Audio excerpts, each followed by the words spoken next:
L'autorité de régulation des télécoms et la cellule partenariat public-privé représentant l'État du Niger a signé, comme vous le savez, un contrat de prestation avec la société Match AGTEC après un avis d'appel d'offres international remporté par Match AGTEC.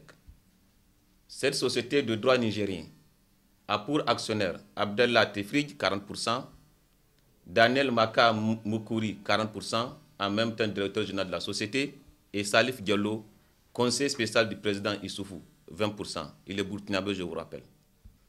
La prestation de cette société devait permettre à l'État d'engranger 250 milliards. Je dis bien 250 milliards de francs CFA de recettes. Ce chiffre n'a jamais été atteint, même à moitié. En cours d'exécution du marché, il y a eu du trafic d'influence pour écarter un associé. Salif Diallo et Daniel Makam Moukouri se sont ligués contre Abdallah Tefrij pour le sortir de la société en comptant sur leur complicité au sommet de l'État.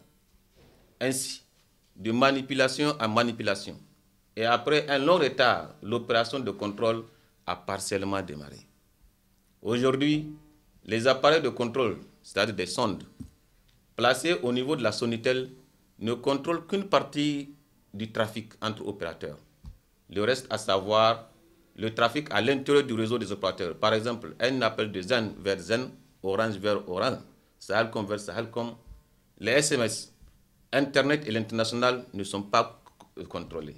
Pire, le marché a été changé, modifié pour être réattribué à une autre société par un soi-disant avenant qui ne respecte aucune règle en matière de passation de marché. L'avenant a été signé entre l'État du Niger et la société Walgate, dont les actionnaires officiels sont les mêmes Maka Moukouri et sa femme. Les procédures réglementaires sont carrément bafouées. Pour réattribuer un marché qui a déjà été l'objet d'une adjudication, il faut au préalable l'annuler et faire un deuxième avis d'appel d'offres pour attribuer à nouveau le même marché. Tout ceci n'a pas été fait. L'avenant est complètement irrégulier. À l'heure où je vous parle, le dossier est en justice. Il y a plusieurs procédures. On nous a rapporté qu'une plainte a été déposée au pénal contre Daniel Maka Moukouri. À ce niveau, il faut faire une parenthèse pour savoir qui est réellement Daniel Maka Moukouri.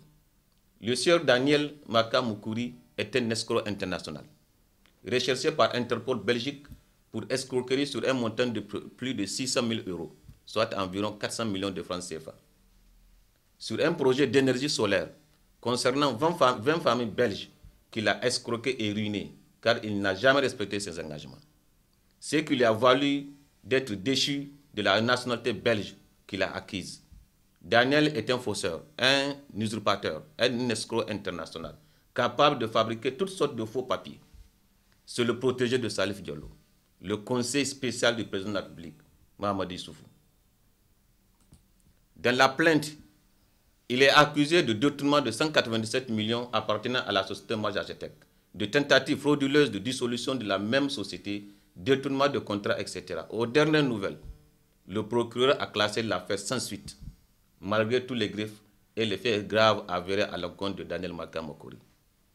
À la lumière de tous ces faits, les questions suivantes se posent. À qui profite l'opacité dans le contrôle effectif des opérateurs de téléphonie? Quelles sont les responsabilités de l'autorité de régulation? À qui profite le crime?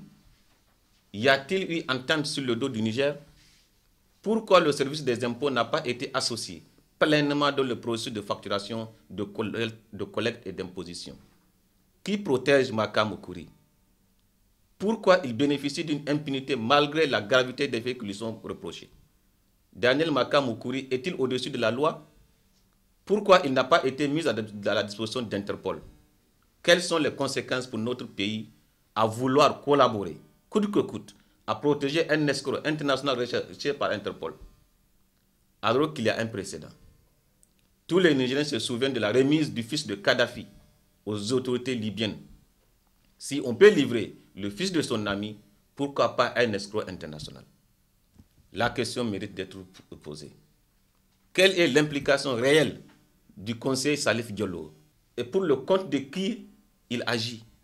Le Niger est-il devenu la caverne d'Ali Baba pour Salif Diallo pour financer la déstabilisation de plusieurs pays voisins avec l'argent du Niger? Toutes ces questions doivent être examinées par la commission d'enquête parlementaire sur l'ARTP mise en place par l'Assemblée nationale.